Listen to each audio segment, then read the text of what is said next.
In the gospel text of today, Jesus goes to visit a family.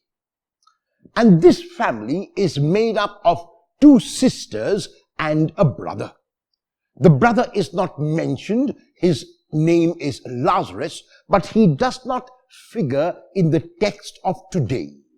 The ones who figure are the sisters. One is named Martha and the other is named Mary. And as soon as Jesus enters the house of Martha and Mary, Martha welcomes him into her home. And Jesus goes and sits down inside that home. And as soon as he sits down, the other sister called Mary comes to Jesus and sits at his feet to listen to what he has to say. Martha, on the other hand, is busy preparing the external requirements for the visit.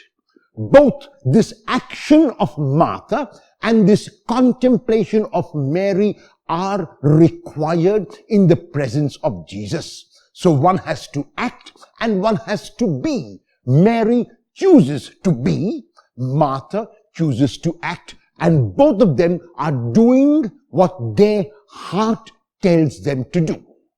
However, as time goes by, Mary's action is a distracted action because she's not focusing on what she has to do, but she's focusing on her sister who is sitting at the feet of Jesus. And she gets upset and she gets agitated and she gets disturbed and turns to the Lord and communicates to him how hard she is working to prepare the meal, how hard she is acting so that he might have the comfort. And the Lord turns to her and says, Martha, your action is beautiful. Your action is required. Your action is necessary. But in this particular case, your action is a distracted action. And because it is distracted, you are neither acting as you ought to, nor are you listening to me. Mary, on the other hand, is sitting at my feet and listening to me. She is not upset with you because you are acting. Her contemplation is focused. Her contemplation is not distracted.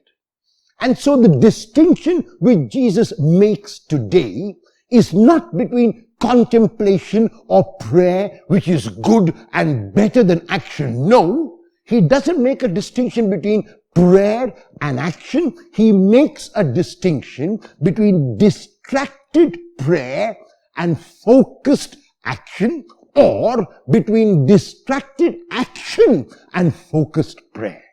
Mary might not seem to be acting, but because her focus is on the Lord, she is acting as well. Martha might not seem to be contemplating, but because her focus is not on the Lord, but on her sister Mary, she is neither acting nor contemplating. How often our action is a distracted action. We look at others and we are either jealous of them, or we envy them, or we hate them, or we are angry with them. And because that is the case, our action is neither efficient nor efficacious. To choose either prayer and contemplation or work and action is not so much the point. We might choose either, we might do both.